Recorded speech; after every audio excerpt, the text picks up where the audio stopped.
AI 처음 접했을 때, 와, 이거 진짜 뭐든 되겠다? 이런 흥분감 혹시 기억하시나요? 저도 그랬거든요. 제 일이 뭐 완전히 바뀔 것 같고, 근데 막상 써보니까, 솔직히 좀 실망스러울 때가 더 많지 않으셨어요. 그냥 좀 더 똑똑해진 구글 검색 같다? 뭐 이런 느낌이 들 때도 있고요. 아마 많은 분들이 지금 고개 끄덕이고 계실 겁니다. 저도 비슷한 경험을 했으니까요. 오늘 저희가 살펴볼 자료에서도 바로 그 점을 지적해요. 대부분의 사람들이 AI를 약간 슬롯머신처럼 쓰고 있다는 거죠. 슬롯 머신이요? 네. 짧은 질문 하나 딱 던져놓고 운 좋게 뭔가 그럴듯한 답변이 나오길 기대하는 그런 방식이요. 슬롯 머신 진짜 비유가 정확하네요.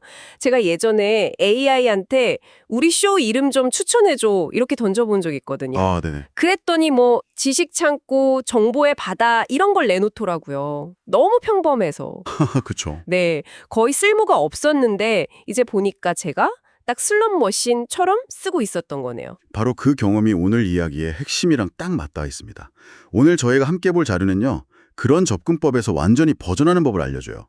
AI를 그냥 질문에 답하는 기계가 아니라 내가 원하는 대로 아주 정교하게 프로그래밍할 수 있는 나만의 디지털 직원으로 만드는 방법입니다. 오, 디지털 직원이요? 네, AI한테 단순히 결과물만 달라고 하는 게 아니라 일하는 방식 자체를 가르치는 거죠. 일하는 방식을 가르친다. 그러니까 AI를 거의 뭐 신입사원 트레이닝 시키듯이 한다는 거군요. 좋습니다. 그럼 그 생각의 전환부터 한번 제대로 파헤쳐 보죠. 자료에서는 대부분의 AI 결과물이 그냥 AI 슬럽, 그러니까 개성 없고 평범한 결과물에 불과하다고 아주 강하게 비판하잖아요. 방금 제 경험처럼. 이런 일이 도대체 왜 벌어지는 걸까요? 그건 우리가 AI한테 너무 많은 추측의 여지를 주기 때문입니다. 아, 추측이요. 네, 아까 말씀하신 팟캐스트 쇼 이름 추천해줘라는 질문은 사실 굉장히 모호하거든요.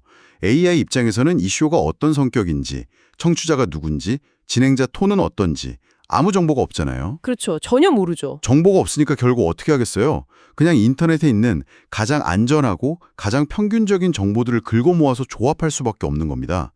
거기에는 이제 진행자님만의 독특한 관점이나 스타일이 들어갈 틈이 아예 없는 거죠. 듣고 보니까 문제가 AI가 아니라 저였네요. 유능한 직원한테 알아서 잘해봐 라고 말하는 그런 상사였던 셈이에요. 제대로 된 결과물을 원했다면 우리 쇼는 복잡한 정보를 깊이 파고들지만 유머를 잃지 않는 게 특징이고 타겟은 30대 직장인이야. 너무 딱딱한 느낌은 피했으면 좋겠어. 이렇게? 바로 그겁니다. 구체적으로 지시를 했어야 하는군요. 네, 맞아요.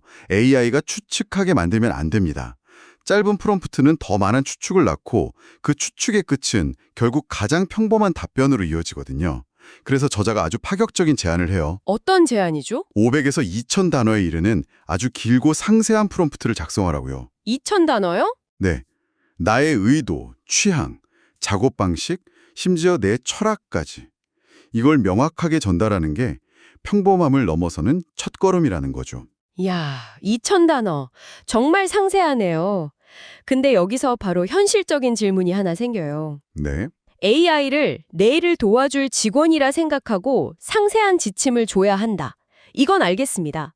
근데 그 지침서, 그러니까 업무 매뉴얼을 써주려면 저부터가 그 일의 전문가여야 하잖아요. 그렇죠. 만약에 제가 특정 분야를 잘 몰라서 어떤 지침을 줘야 할지조차 모른다면요. 이건 어떻게 해야 할까요? 아주 중요한 질문이시고요. 많은 분들이 공감하실 딜레마입니다. 그리고 바로 이 지점에서 오늘 이야기의 진짜 실용적인 부분이 시작됩니다. 이 자료에서는 그 전문가급 교재, 그러니까 지침서를 확보할 수 있는 4가지 구체적인 방법을 제시합니다. 전문가급 교재를 확보하는 방법이라 흥미로운데요. 첫 번째는 뭔가요? 첫 번째는 가장 직관적인 방법입니다. 직접 지침 작성하기. 아, 제가 직접요? 네. 만약 본인이 그 분야의 전문가라면 예를 들어 나만의 글쓰기 스타일이나 기획 노하우가 있다면 그 과정을 단계별로 아주 상세하게 풀어서 AI한테 직접 알려주는 겁니다. 나는 서론에서 항상 이런 방식으로 흥미를 유발하고 본론은 3가지 핵심 포인트로 구성해. 이런 식으로 아주 구체적으로요. 아, 내 머릿속에만 있던 노하우를 AI가 이해할 수 있게 번역해주는 작업이군요. 이건 그 분야에 자신 있는 분들한테는 확실한 방법이겠네요. 근데 그렇지 않은 사람들은요? 그래서 두 번째 방법이 있습니다. 바로 AI에게 가이드 작성을 요청하기입니다. 잠깐만요. 방금 전까지 AI가 만드는 결과물은 평범한 슬로피라고 하셨잖아요. 근데 이제 와서 AI한테 전문가 가이드를 만들어 달라고요? 이건 좀 모순 아닌가요? 다시 평범한 결과가 나올 것 같은데요. 날카로운 지적이세요. 여기서 핵심은 어떻게 요청하느냐에 있습니다. 그냥 고객 아바타 만드는 법 알려줘 라고 하면 당연히 평범한 결과가 나오죠. 하지만 이렇게 요청하는 겁니다. 당신은 세계 최고의 마케팅 전략가입니다. 세상에서 가장 포괄적인 고객 아바타 만들기 가이드를 10단계로 나누어 작성해 주세요. 각 단계마다 구체적인 질문과 실제 예시를 반드시 포함해야 합니다. 이렇게요. 와, 역할, 목표, 결과물 형태까지 아주 구체적으로 지정해주면 AI는 자신이 학습한 방대한 데이터 안에서 전문가 수준의 프로세스를 체계적으로 정리해줍니다. 이건 정말 생각의 전환이네요. 내가 뭘 가르쳐야 할지 모를 때 일단 최고의 교과서를 AI한테 쓰게 만든다. 그렇죠. 그리고 그 교과서를 가지고 다시 AI를 가르친다. 정말 똑똑한 방법인데요. 맞습니다. 세 번째 방법은 여기서 한 걸음 더 나아갑니다. 오, 바로 특정 전문가의 자료를 활용하는 것이죠. 특정 전문가요? 네. 예를 들어서 오퍼 설계 분야의 최고 권위자로 알려진 알렉스 호르모즈라는 사람이 있다면요. 그 사람의 책 PDF 파일이나 강연 녹취록 전체를 그냥 AI에 입력해버리는 겁니다. 자료를 통째로요? 네. 그리고 요청하는 거죠. 이 자료에 담긴 알렉스 호르모즈의 방법론을 완벽히 학습해서 그의 오퍼 설계 10단계 프로세스를 상세 가이드로 만들어줘 라고요. 와, 이건 정말 강력한데요?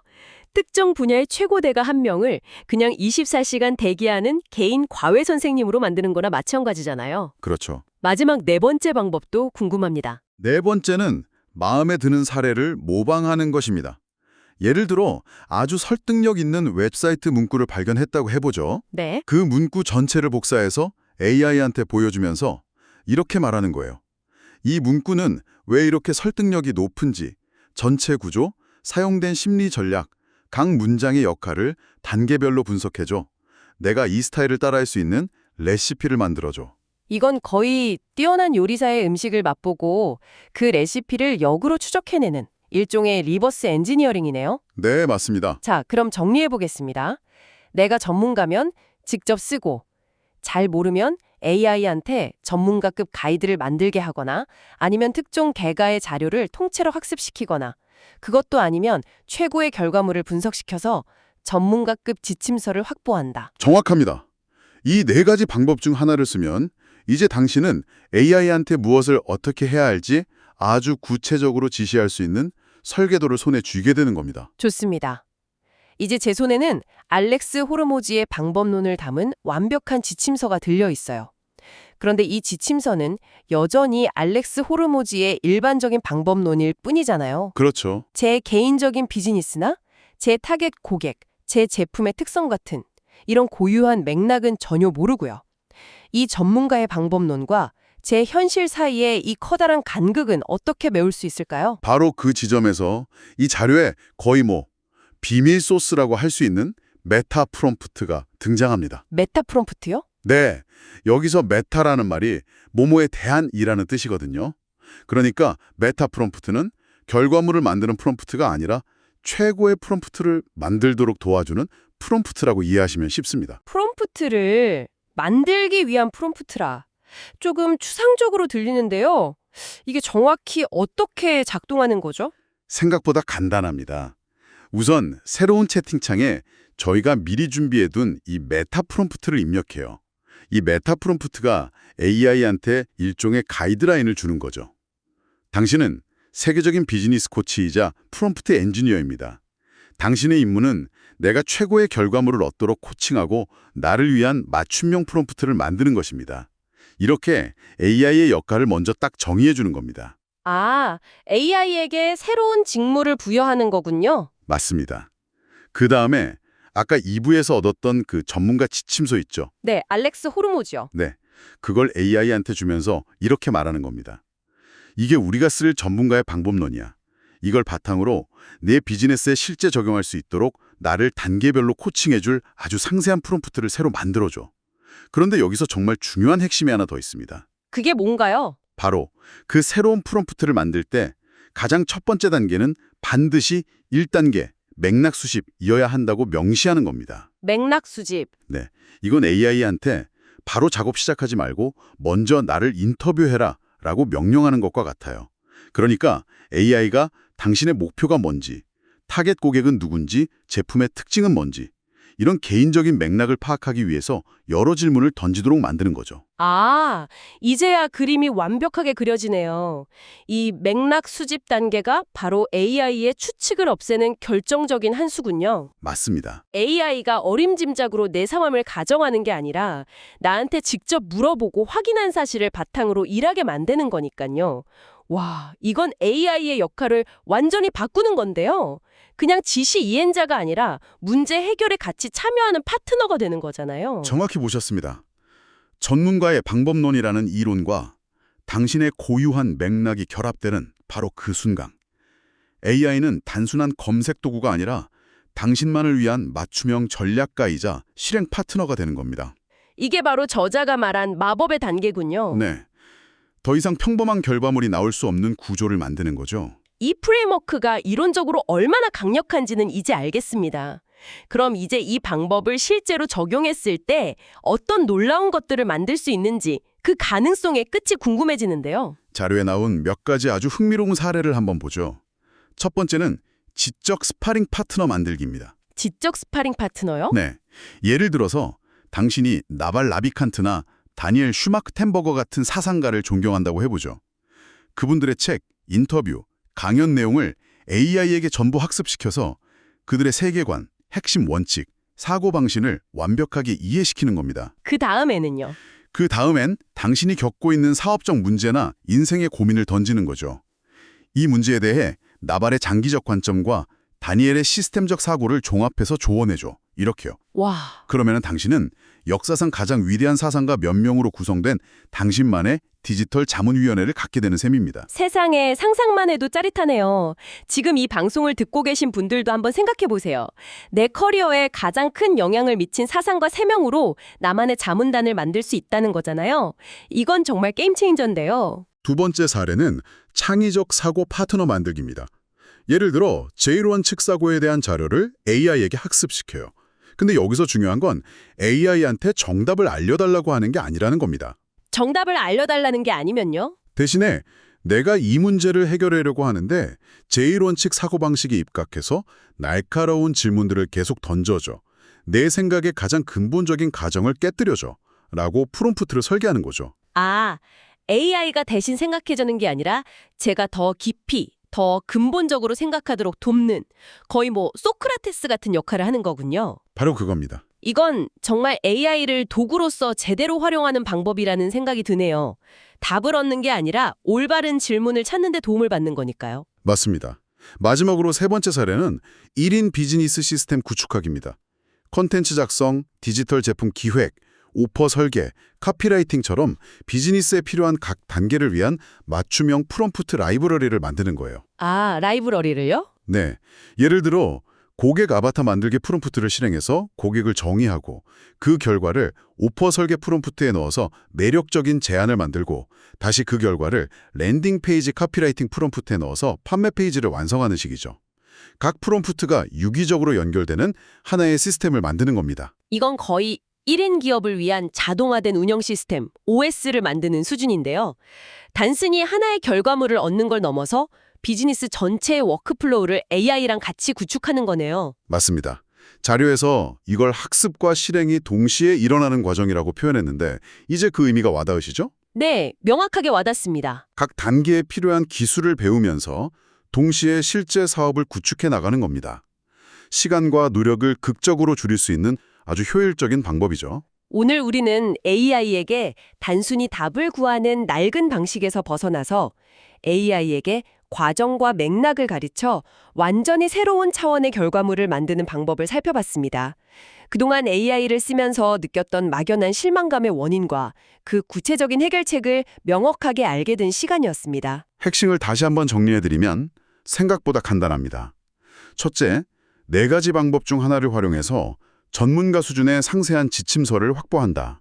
둘째, 메타 프롬프트를 활용해서 그 지침서에 당신의 개인적인 맥락을 더한 당신만을 위한 맞춤형 프롬프트를 만든다. 이 두 단계만으로도 여러분의 AI 활용 능력은 상위 1%에 가까워질 수 있습니다. 더 이상 AI가 뱉어내는 평범한 결과물에 실망하지 않고 내가 원하는 수준의 결과물을 정확하게 만들어낼 수 있게 되는 거죠.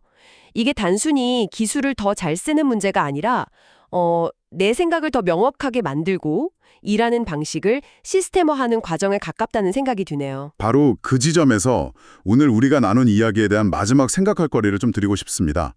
자료의 저자는 이 모든 과정이 결국 자신만의 프로세스를 문서화하고 개선하는 과정이라고 말하거든요. 네. 그렇다면 한번 이렇게 생각해보는 건 어떨까요?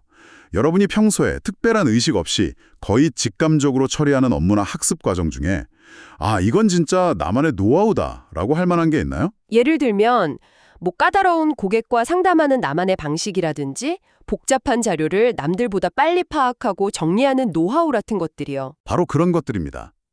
대부분 사람들은 그걸 그냥 감이나 경험이라고 부르잖아요. 그 무형의 노하우를 오늘 배운 방법론을 통해서 한번 언어로 해체해보고 AI에게 가르쳐보는 겁니다. 나는 새로운 정보를 접하면 첫 10분 동안은 전체 구조를 파악하는 데 쓰고 그 다음 핵심 키워드 3개를 뽑아낸다. 이런 식으로요. 어쩌면 그 과정 속에서 당신 자신도 명확하게 인지하지 못했던 자신만의 탁월함의 비밀을 발견하게 될지도 모릅니다. 그리고 그걸 AI라는 도구를 통해 더 날카롭게 다듬고 심지어 다른 사람에게 전수할 수 있는 형태로 발전시킬 기회를 얻게 될 수도 있죠. 어쩌면 AI를 활용하는 가장 궁극적인 단계는 결국 자기 자신을 더 깊이 이해하는 과정이 아닐까요?